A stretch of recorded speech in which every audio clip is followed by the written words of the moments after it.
more accepting. Oh, I see. Yeah, their presence. Yes, due to informations, yes, about UFO on the internet, on books, yes, and governments help to release many of the UFO facts, yes. Yes. So the people are more open now to their existence, so they feel more easy to come to help us. Okay. Yes. In any way they can. Yes. Okay. Yes.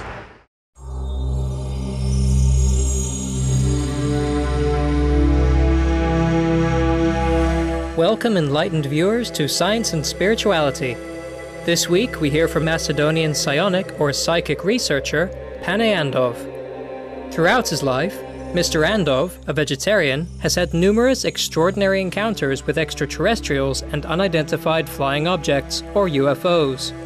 In our two-part series, he will be discussing his metaphysical abilities, experiences with astral projection, and contacts with the universe.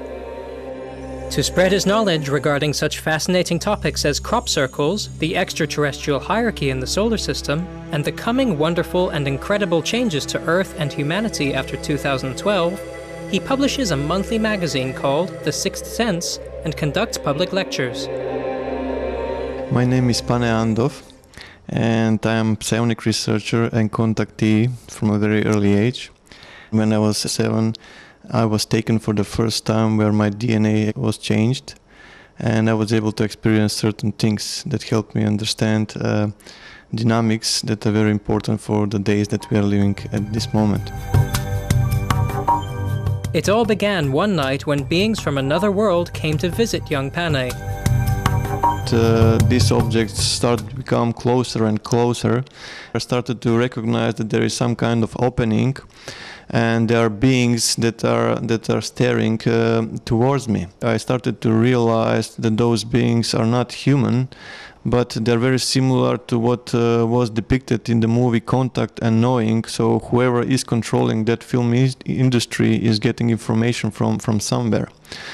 And the next thing that I recall is that I was taken to a room where I was closely examined, and there were all kind of laser lights that were going above my body, and I didn't feel any pain, but I had felt it warmer and colder sensations in my body as those lights were actually moving through, and it was obvious that they were doing some major changes in my DNA structure.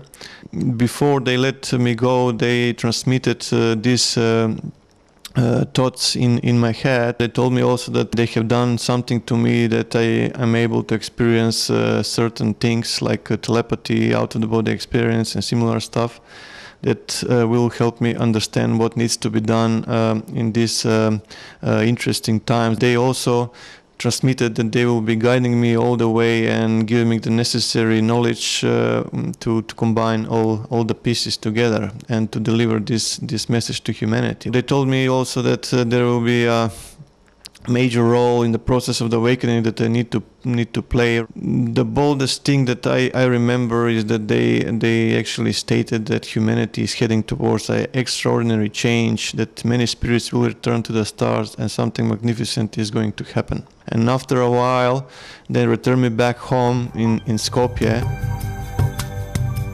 From that point onwards, Pane Andov began developing his newfound powers and gaining profound knowledge about our planet and universe. I started to experience certain changes in my perception. I started to feel something more like dolphins are feeling when they dive underground, right?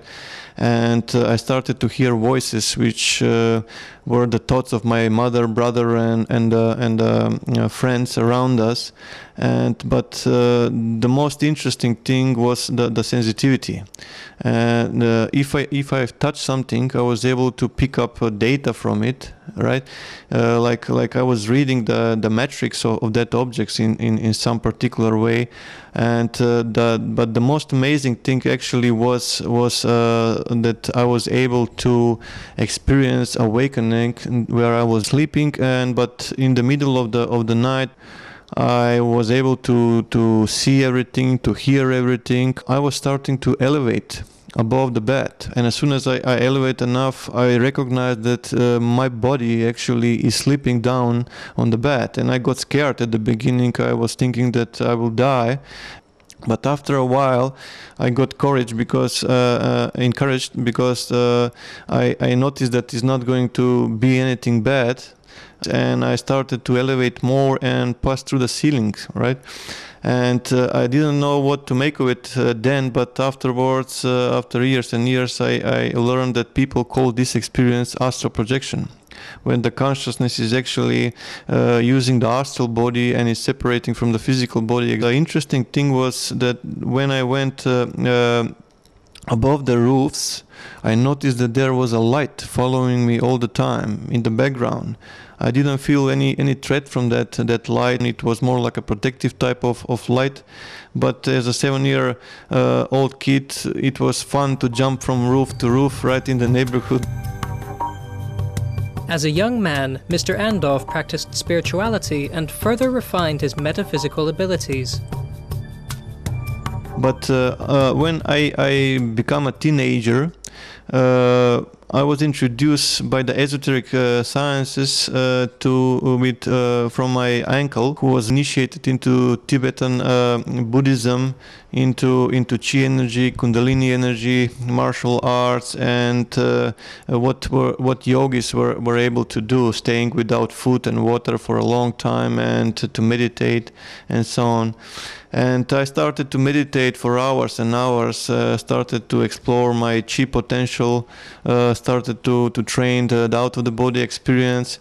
And it took a while when I started to meditate more than 6 hours per day in the lotus position, and that's when the Kundalini energy awakened and I started to experience exteriorization of the consciousness. Afterwards, my whole perception of reality shifted. I was completely transformed, and I started to look more for answers into the space and universe. No one around me was experiencing similar stuff. Those days it was very, very rare that good literature about this phenomena. I knew that this was the way to go, and my heart was pointing towards that direction. I started to lead a diary when I had put thousands and thousands out of the body experiences, where I was most of the time using awakening of the Kundalini energy, and when this Kundalini energy reaches my head, right, I was able to separate from my physical body and to become present on the astral plane. Sightings of UFOs have occurred throughout human history. In many parts of the world, fantastic lights and unfamiliar flying craft have been observed in the sky. Some governments have closely tracked these events, and the UK's National Archive, the nation's official archive, has released portions of its UFO files on the internet. The interesting thing is that I started to realize that on the astral plane there is a plenty of activity which today we would call a UFO activity. If you look outside at this particular moment with a normal camera and you record with normal visible light, you will not see much. But if you put another camera which is capable of infrared recording or night vision with some adjustments, you will realize that there are objects moving from time to time in formations, and they're not visible on the visible spectrum. As soon as you exit the biological host and you enter the astral dimension, you are able to see all these phenomena and to recognize what is happening. When I got stronger, I started to move higher and higher, but as soon as I got to 40 kilometers of height, I was hitting like an invisible barrier, like an invisible ceiling, and my astral projection was cut off immediately, and I returned back to my physical body. And I was attempting this penetration for a while. I was training with TSP cards to increase my psionic power or mental power. As it came to the point that it was stronger, finally I was able to penetrate through. As soon as I was able to penetrate out through the atmosphere and to look into the space, I started to realize that the flying crafts are coming and going from planet Earth frequently and in high numbers.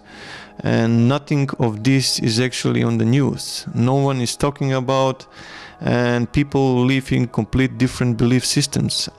So this started to become very, very unusual for me, and I wanted to investigate what actually is going on with this planet. We are not aware of this activity that is going around our planet. This craft here is one that I encountered very close to the Jupiter. It was in the asteroid field between Mars and Jupiter, and the same craft is visible in many occasions around Earth, and also a bolts of light that were going inside, down, landing on the planet and leaving the planet. But in those times there was no evidence to prove it. Martin Stubbs was in charge of one television station in Vancouver from the space shuttles directly to Houston, and he recorded hours of video transmission. It's on black and white because it's on infrared. They're trying to find the Mir space station. More than 100 objects are appearing on the radar and disappearing, and they cannot locate the Mir. STS-80, or the 80th launch of the space shuttle by the US, is well known by UFO experts as footage from the mission shows spacecraft from other worlds. This is from STS-80, objects that are appearing in precise formation, and there will be a central one that just glow. Every time when there is a storm above the clouds, there is a huge UFO activity. Because when those lightnings appear, there is an energy that is released, and their technology is based on harvesting this discharged energies. Pane Andov, we truly appreciate your sharing with us your amazing experiences with UFOs and extraterrestrials. It is also heartening to hear that our planet is well on the path to soon integrating with the rest of the life-rich universe.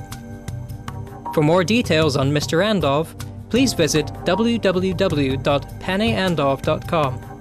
DVDs and ebooks by Mr. Andov are available on the same website. Dedicated viewers, please join us next Monday on Science and Spirituality for the conclusion of our interview with Mr. Andov. Thank you for your presence today on our program. Words of Wisdom is next after Noteworthy News. May we always feel a sense of wonder and upliftment whenever gazing into the heavens above. For more details, please visit www.suprememastertv.com/SS.